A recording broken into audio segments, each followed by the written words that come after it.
Tiger ব্যাটারদের ক্ষেত্রে পরিচিত চিত্র। দেশের মাটিতে ব্যাটিং এভারেজ বিদেশের মাটিতে ব্যাটিং এভারেজের চেয়ে তুলনামূলক ভালো। বর্তমান টেস্ট স্কোয়াডে থাকা প্রধান ব্যাটসম্যানদের পরিসংখ্যানেও ব্যাপারটা স্পষ্ট। ঘরে বাইরের ব্যাটিং পারফরম্যান্সের তুলনা করলে মুশফিক এবং সাকিবের ক্ষেত্রে তেমন একটা ব্যবধান নাই। মুমিনুল হকের গড় কমে যায় প্রায় অর্ধেক। বাংলাদেশের মাটিতে লিটনের ব্যাটিং গড় যেখানে ৩৯, বিদেশের মাটিতে তা ২৯।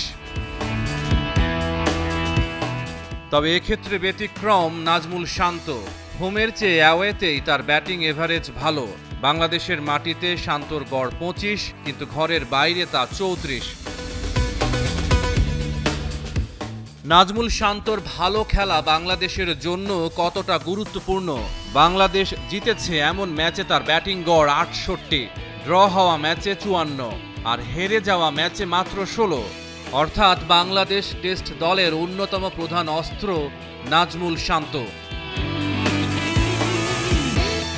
গেল বছরটা সাদা পোশাকে তার সময়টা ছিল স্বপ্নের মতো। ৪ টেস্টে ৪৪০ রান, সেঞ্চুরি ৩টা, গড় ৫৫।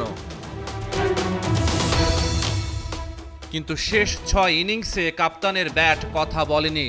ব্যর্থতার বৃত্ত থেকে বেরিয়ে আসতে চাইবেন তিনি। ৬ ইনিংসের ৪টাতে আউট হয়েছেন ১ অঙ্কের রানে। এ পর্যন্ত ২৭ টেস্টে নাজমুল শান্তর রান ১৪৮১, ৫টা সেঞ্চুরি, ৩টা 50।